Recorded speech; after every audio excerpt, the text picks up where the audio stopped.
Everybody wants something. Some want success, some want peace, some want strength, some want recognition. Desire lives in all of us. It's the natural spark that wakes us up with dreams in our chest. Wanting is easy. Everyone can want. What separates the few from the many is not the size of their dream, but the discipline they carry when that dream demands action. Discipline is the bridge between want and have, the structure that holds the weight of vision until it becomes reality. Without that bridge, wanting is just standing on one side of the river, staring at the land you'll never touch. Discipline is not glamorous and it's rarely celebrated. Nobody claps for you when you wake up earlier than you feel like, when you skip the comfort for the grind, when you tell yourself no so that your future self can say yes.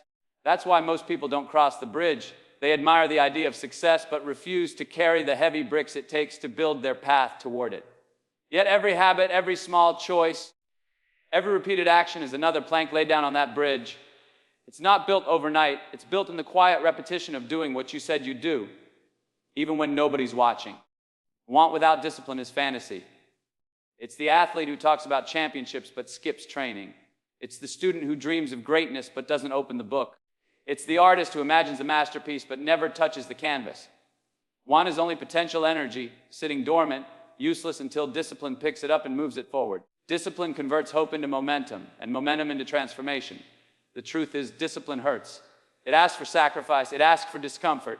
It asks you to walk into resistance every day. But what hurts more is staying stuck on the side of want. Looking across at the side of have, knowing the only reason you're not there is because you refuse to take the hard steps. Discipline is not punishment, it's permission. Permission to earn, permission to grow, permission to step into the life you once only dreamed of. Think of the bridge again. At first, it's shaky. A couple of boards nailed together, wobbling with every step. But the more consistent you are, the stronger it gets. You begin to trust it, you begin to trust yourself. And eventually, what was once a shaky crossing becomes solid ground. You stop questioning whether you'll follow through, you know you will. That's the quiet power of discipline. It transforms your identity from someone who wants to someone who does. So the distance between want and have isn't measured in luck, talent, or timing. It's measured in discipline. That daily choice to show up, to keep your word to yourself, to do the work regardless of mood or circumstance. Because the truth is, discipline is not just the bridge between want and have. It is the bridge between who you are now and who you are meant to become every day. Life hands us a handful of small decisions. They don't look like much at first glance. Wake up or hit snooze, drink water or grab soda, read a page or scroll endlessly, speak kindness or stay silent. These choices feel tiny, forgettable even, like pebbles scattered on the ground. But here's the truth, those pebbles stack and over time they become mountains. The life you are living today is nothing more than the sum of thousands of small choices you made yesterday. And the life you will live tomorrow depends on the ones you make today. We like to believe change happens in big moments. Grand opportunities, sudden breakthroughs, dramatic turning points. But those moments are rare and they don't just appear out of nowhere. They are built brick by brick, choice by choice. Success is not a leap, it's a staircase, and every step is a small decision that moves you upward. Eat better today, move your body today. Practice your craft today, choose patience today, stay consistent today. Each step might not feel like much in the moment, but stack 100 of them, stack 1,000, and suddenly you're at a height you once thought unreachable. The compound effect is invisible at first. That's why people quit. They go to the gym for a week, see no change, and call it useless. They write a few pages, look at the empty manuscript, and think it's impossible. They save a little money, glance at their bank account, and believe it makes no difference. But what they don't realize is that every choice plants a seed, and seeds don't sprout the moment you put them in the soil. They need consistency, patience, and time. Eventually, the roots grow strong, the stem rises, and one day you look around and realize you're standing in a forest you built with small, steady decisions. Neglect works the same way. Skip one workout, nothing changes. Spend a little recklessly, no harm done. Tell yourself just this once, and it feels harmless. But repeat that enough times, and the compound effect works against you. Small poor choices add up to big regrets just as much as small good choices add up to big rewards. The same principle builds you up or breaks you down depending on which direction you push it. The most powerful part is that small choices don't require genius or luck. They require awareness. They require intention. You don't have to overhaul your life in a single day. You just have to ask, in each small decision, does this move me closer to who I want to become or further away? One glass of water, one walk, one book, one conversation, 1 hour of work. They are each drops of water. And over time, drops carve rivers through stone. Small choices compound into big results because they quietly reshape your trajectory. They create momentum so subtle you barely notice it until one day you realize you've changed direction entirely. That's the quiet, unstoppable power of daily decisions. They are the architects of destiny. Comfort feels good. It feels safe, warm, familiar.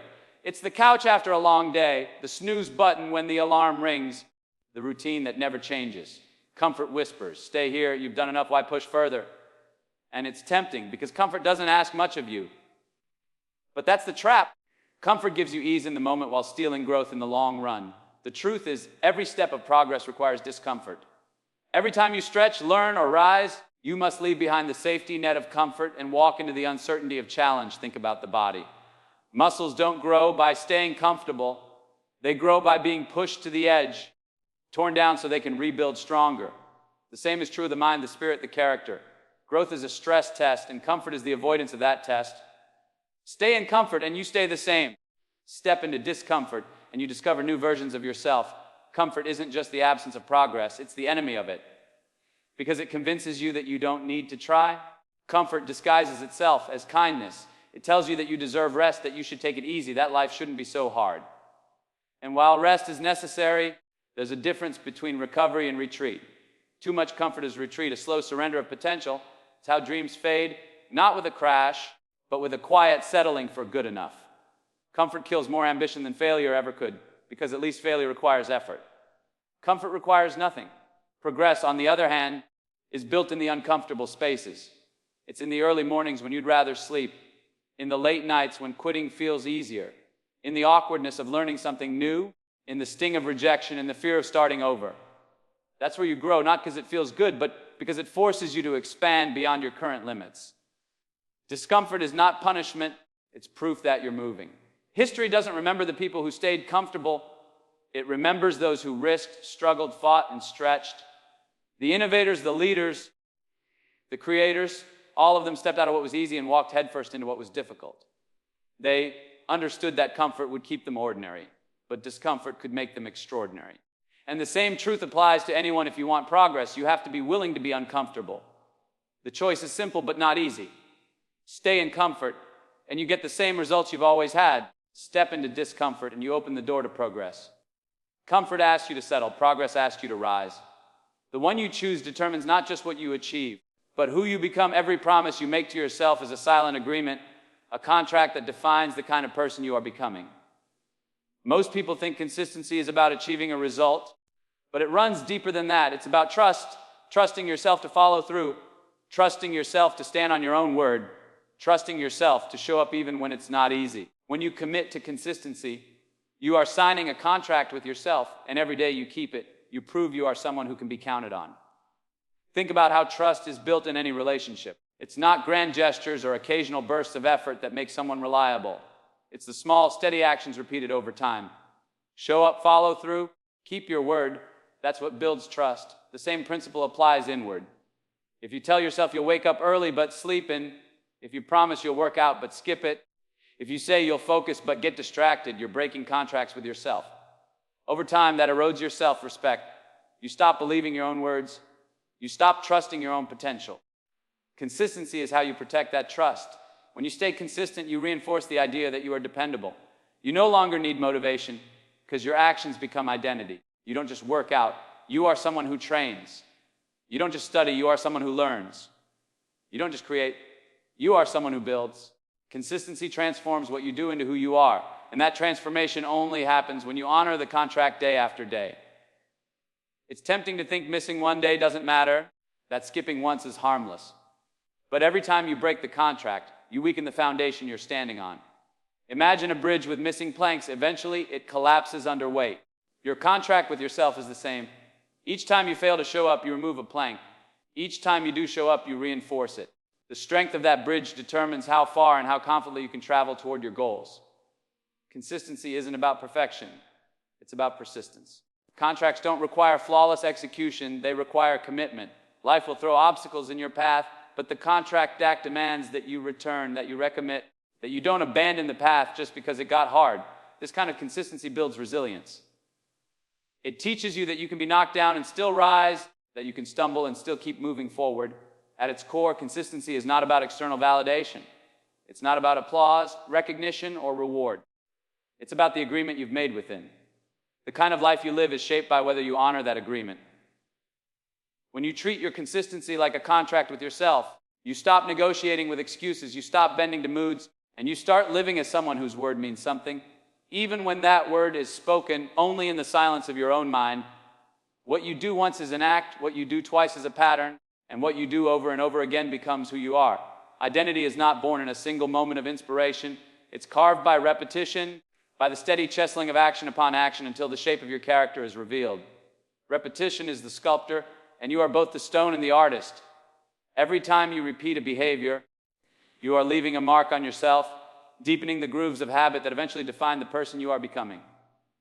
Consider the difference between trying and becoming. Anyone can try something once, write a page, run a mile, save $1, but doing it once does not make you a writer, an athlete, or a disciplined saver. Repetition transforms the action into an identity. Write every day, and one day you look up and realize you are a writer. Train regularly, and you begin to see yourself as an athlete. Save and invest consistently, and you identify as someone who is financially disciplined. It's not the single act that creates the identity, it's the rhythm of repetition. Repetition works in both directions. Positive actions repeated create strength, skill, and self-respect. Negative actions repeated create weakness, vice, and regret. If you repeat distraction, you become someone easily distracted. If you repeat procrastination, you become someone who avoids responsibility. If you repeat excuses, you become someone who cannot be relied upon. Identity doesn't ask what you intended, it listens only to what you repeated. That is why the small things matter. Each repetition is a vote cast for the type of person you are building, and the majority of those votes decide your character. The power of repetition is that it doesn't just change what you do, it changes what you believe about yourself. At first, the action feels forced. You're practicing discipline, practicing focus, practicing persistence. But over time, the practice rewires the way you see yourself. You no longer think of yourself as someone trying to be disciplined. You are disciplined. The external behavior becomes an internal truth. Repetition shifts the story you tell yourself, and that story shapes the way you live. Think about mastery. Nobody masters anything by accident. Musicians, athletes, leaders, creators, they build their excellence in the furnace of repetition. They rehearse, refine, repeat until the act becomes second nature. What seems effortless to the world is the result of countless repetitions in the dark. And mastery of self works the same way. If you want confidence, repeat courage. If you want peace, repeat gratitude. If you want resilience, repeat persistence. The qualities you admire in others are built the same way. Repetition etched them into their identity. Repetition carves identity because it is the most honest mirror of who you are. Not what you say, not what you hope, but what you repeatedly do. The person you are today is the sum of all the repetitions of yesterday, and the person you will be tomorrow is being carved right now with the choices you repeat. Most people think of freedom as doing whatever you want, whenever you want, without rules, without structure. But real freedom doesn't come from chaos, it comes from discipline. True freedom is earned, and the path to it is consistency. When you show up day after day, when you build routines and keep promises to yourself, you create a structure that frees you from the traps of hesitation, distraction, and regret. Consistency may feel like constraint at first, but it's the very thing that unlocks long-term liberty. Think about health. Without consistency in movement and eating, you may feel free to indulge whenever you want, but that freedom is temporary. Over time, the lack of discipline locks you into sickness, fatigue, and limitation. On the other hand, consistently caring for your body creates the freedom to live fully, to travel, to play, to endure. What seemed restrictive, choosing water over soda, choosing the gym over the couch, becomes the gateway to a stronger, more liberated life. The same truth applies to money. Spend recklessly today in the name of freedom, and you end up chained by debt tomorrow. Save and invest consistently, and you buy yourself the freedom of choice later. Freedom to retire early, to say yes to opportunities, to take care of the people you love. Every small act of consistency is like unlocking a door that your future self will walk through. Consistency also frees the mind. When you create habits through repetition, you no longer waste mental energy deciding whether you'll do the thing. You just do it. The runner doesn't debate whether to run, they lace up their shoes. The writer doesn't question whether to write, they sit down at the page. That consistency frees you from the weight of indecision. It clears away the noise and gives your mind the space to focus on creation, growth, and purpose instead of battling constant negotiation. Ironically, inconsistency is the real prison. Skipping commitments, breaking promises to yourself, drifting without direction. It feels easy in the moment, but it keeps you trapped.